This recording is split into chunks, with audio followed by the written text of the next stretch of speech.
आप सोते नहीं हो, आप जिंदा होने का सबूत ढूंढते हो। एक स्क्रॉल आपका दोस्त दुबई में है, दूसरा स्क्रॉल वो लड़की सेटल हो गई, तीसरा स्क्रॉल एक नया मिलियनेयर पैदा हो गया। आपका फ़ोन ठंडा है पर आपका दिमाग जल रहा है, क्योंकि पिछले 10 मिनट में आपने अपनी पूरी ज़िंदगी को फेल डिक्लेयर कर दिया है। Welcome to the stress club. आज हम उस जहर की बात करेंगे जो आप रोज़ थोड़ा थोड़ा पी रहे हो, कंपैरिजन एंजाइटी। ये एक डोमिनो इफ़ेक्ट है। आप एक हाईलाइट देखते हो, उसे स्टैंडर्ड मानते हो, फिर अपने बिहाइंड द सीन्स को वेस्ट मानते हो। आप एक ऐसी रेस लड़ रहे हो जिसका कोई फिनिश लाइन ही नहीं है, क्योंकि आप दूसरों की मूवी को अपने ट्रेलर से कंपेयर कर रहे हो। ये ऐप्स, इंस्टाग्राम, फेसबुक, ये ऐप्स खुश लोगों को प्रमोट करती है और आपका दिमाग उसे स्टैंडर्ड मान लेता है। It's a trap, a digital casino where the house always wins and you always feels like a loser। मैं जानता हूँ वेट कैसा होता है, वो रात जब लाइट्स ऑफ होती हैं और सडनली एक अजीब सा बोझ महसूस होता है। आप सोचते हो मैं वहीं हूँ जहाँ कल था। उनकी 22 में सक्सेस वो चीज़ होनी ही थी, आपकी 28 में सक्सेस वो होनी ही होगी। हर फूल एक ही सीज़न में नहीं खिलता।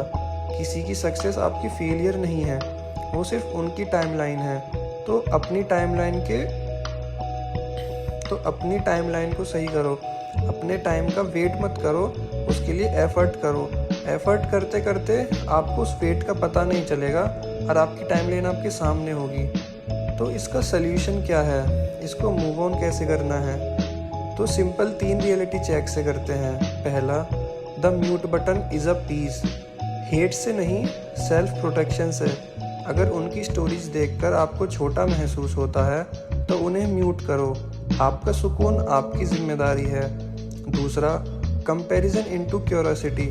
अगली बार जब किसी की सक्सेस देखो तो ये मत कहो मेरे पास क्यों नहीं है, ये कहो उन्होंने ऐसा क्या किया जो मैं सीख सकता हूँ। जेलसी को डेटा में बदलो और उससे सीखो और अपने एफर्ट्स चेंज करो अगर आपको लगता है कि मैं यहाँ पे अच्छा कर सकता हूँ। तीसरा, द 24 आवर रूल। अगले 24 घंटे सिर्फ अपने एक स्मॉल विन पे फोकस करो, चाहे वो 10 मिनट का वॉक हो या एक पेज पढ़ना। उसके बाद देखना आपका कॉन्फिडेंस कहाँ होता है। याद है बचपन में जब हम छुपन छुपाई खेलते थे, हम तब तक नहीं जीतते थे जब तक हम घर नहीं पहुँचते। लाइफ भी वही है, आप तब तक नहीं हारोगे जब तक आप अपने रास्ते पर हो। You are not losing, you are just recalibrating. आपको लगता है कि अगर आप ये काम कर रहे हो तो पता नहीं सक्सेस मिलेगी या नहीं मिलेगी। आपको बस अपना रास्ता देखना है कि मैं सही रास्ते पर हूँ या नहीं। अगर आप सही रास्ते पर हो तो एफर्ट करते रहिए, बी कंसिस्टेंट। आपको पता भी नहीं चलेगा कि कब आपकी सक्सेस आपके सामने होगी। So if you relate this, join the club, comment main character if you are done living in someone's highlight. मैं हूँ मयंक, टेक केयर।